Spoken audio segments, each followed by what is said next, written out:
Today's a great day. After more than a year of development, I'm presenting to you in this video how to activate Cuvex's end-to-end encrypted chat. As you know, the Cuvex app is a zero-knowledge app where the user doesn't link any personal data. And whether you have a Cuvex BIT device or a standard Cuvex device, you'll be able to activate the secret chat. How does it work? If you have the app freshly downloaded and you've already linked a cryptogram, as you'll see, I'm going to proceed to link a cryptogram that I have on this card. All right. As you'll see, a new interface with new designs and so on. But the important thing here is that any cryptogram that I link in the application, well, it won't activate by default the encrypted chat. In order for you to be able to use the Cuvex Encrypted Chat, it is important that you have at least one watch-only wallet active. Until you have an active watch-only wallet, that is to say, a wallet created with the dice and coin procedure, the procedure we have in Cuvex to create a completely sovereign seed phrase with the maximum possible entropy, since we roll 4 dice of 4 colors and coins. All right. This procedure that you all know how it works, basically by flipping the coin and rolling the dice, you can build a high entropy and 100% sovereign seed phrase not created by any software.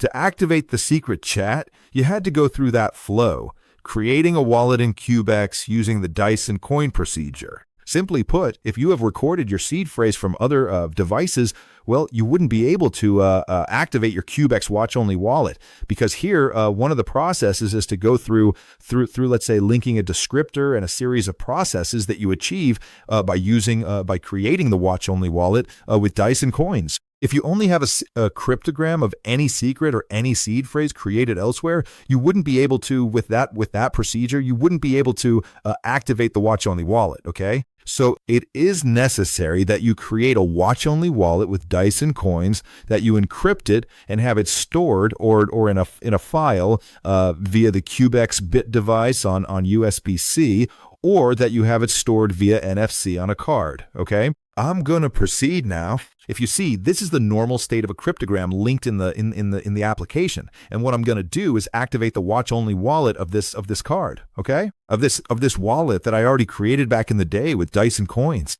okay? So basically what you have to do is proceed with the decryption. I'm going to activate the Cuvex BIT device so that it creates the shared folder and we can proceed. Let's hit decrypt.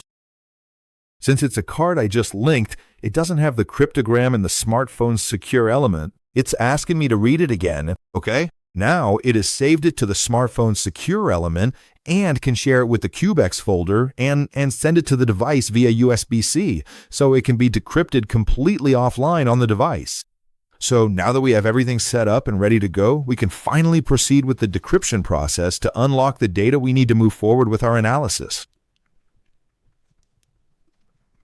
I just want to make sure you understand that this is the standard procedure, okay? We are opening the AES 256 GCM cryptogram that the device has, and next we go to the QR menu, to the watch-only wallet menu, and to create descriptor.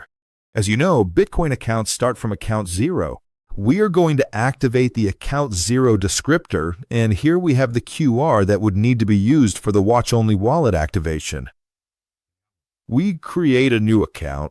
The name's important. For this case, we're just going to use the name test.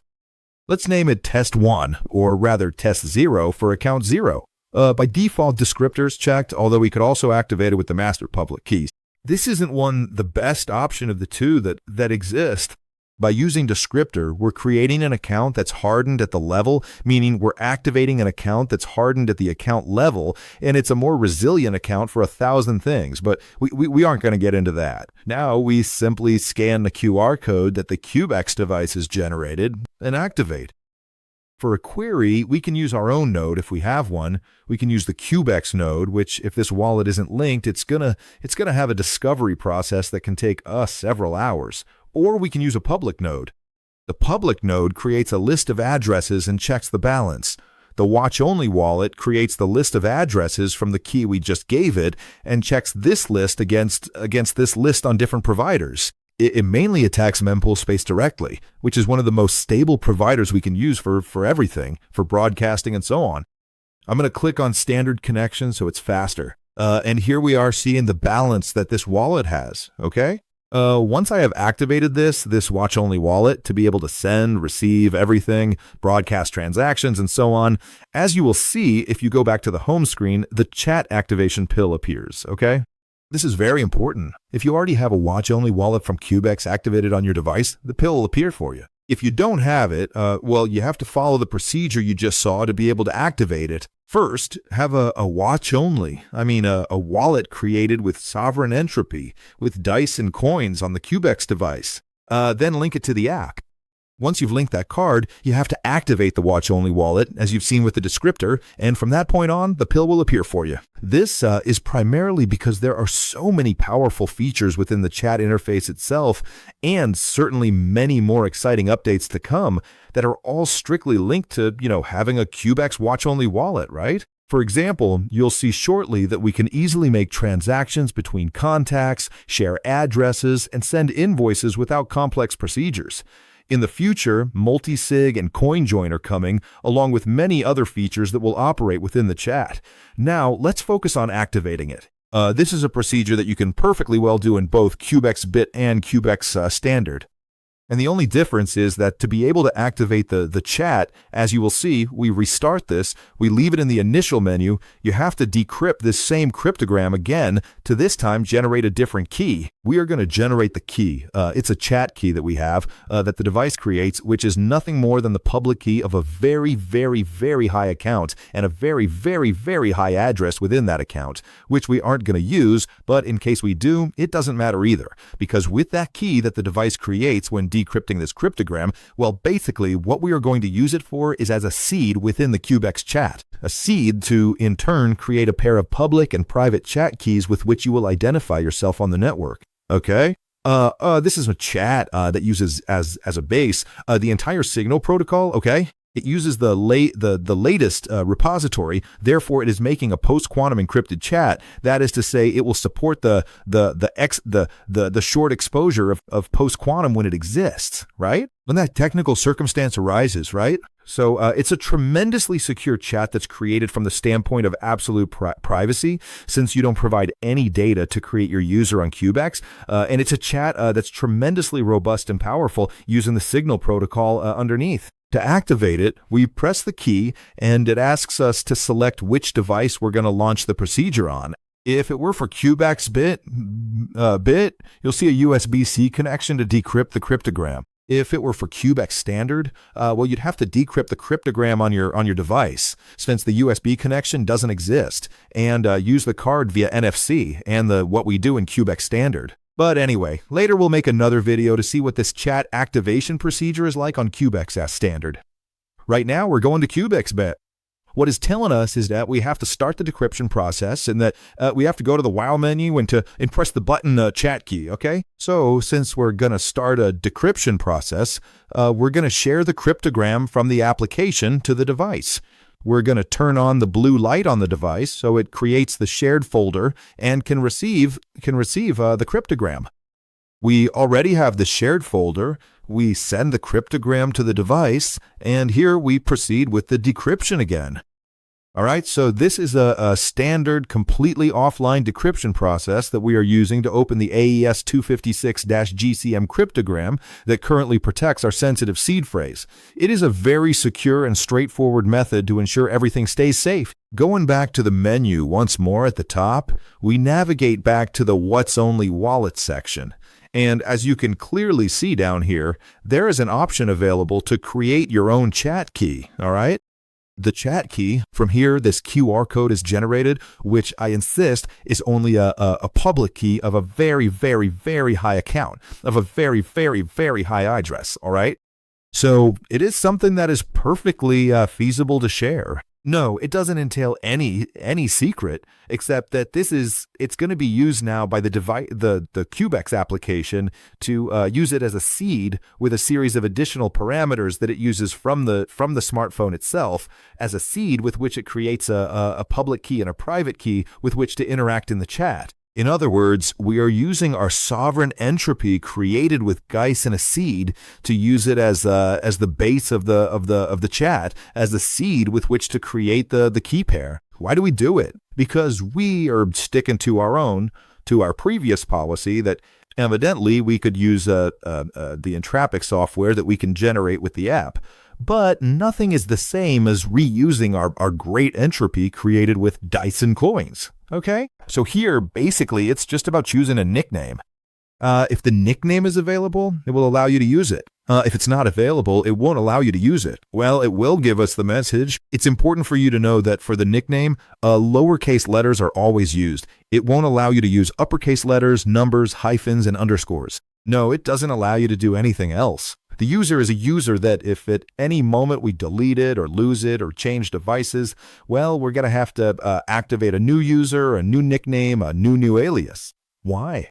Because the alias is linked to the seed creation and encryption process of this device. On another device, it wouldn't work. On another model, it wouldn't work. So it won't be possible for the conversations you create with this alias on this device to be recovered on another smartphone. You wouldn't be able to recover that same alias on another device with the same keys. You will always have to choose a new alias. Let's say that the aliases get burned, okay?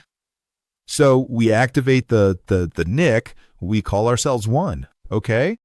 And now we have the chat active. From here on, what we can do is manage, as you can see, the home screen changes, the button to activate the chat disappears, and we now have this little menu down here that gives us the 3 statuses. The green one is where we are, which is the home screen to see the portfolio, the wallet, and so on. Here we would see our nickname, which is simply a QR code that represents the name we have, the alias, which we can copy and share with third parties or open the native sharing menu that comes with the device, okay? To send it to any third party. This is public information that obviously does not in any way affect the security of the platform. Obviously, if you don't want to put your name, well, you can put whatever you want to put. As long as it's available, you won't have any problem, okay? And finally, let's go back. Let's see, I'm not pressing it right. Sorry, here. So we have to tap on chat again, and here you will see that all the contacts we have will appear here. Right now, since I don't have any contacts, well, the only solution would be, or if I'm with the person physically, to scan their QR code or simply search for their name. Imagine that I'm going to contact user number 2. If we do a search of this and it existed, it would appear here for us. The user, there's no one right now who has the alias number 2 called 2, and therefore, well, it doesn't show it to us. If we find the person's alias, perfect. So by finding the person's alias, we will be able to add them to our contacts, but that doesn't mean we start talking to the other person. We're going to see that in the next video about how the chat works and how things are so that you can understand it. That is to say, I can search for user 2 and add them if they exist, but they have to search for user 1 and add them too, so that there is a match and there is a union.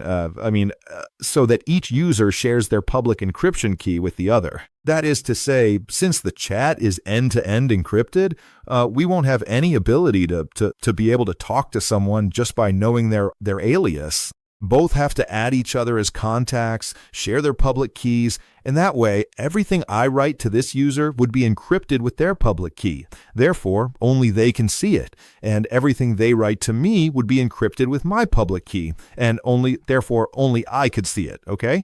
Well, I think the initial explanation video is pretty good up to this point. Let's activate another chat on another smartphone, and we'll perform a communication protocol between them so you can see how it works, okay? Thank you very much, and in a bit, we'll move on to the next video.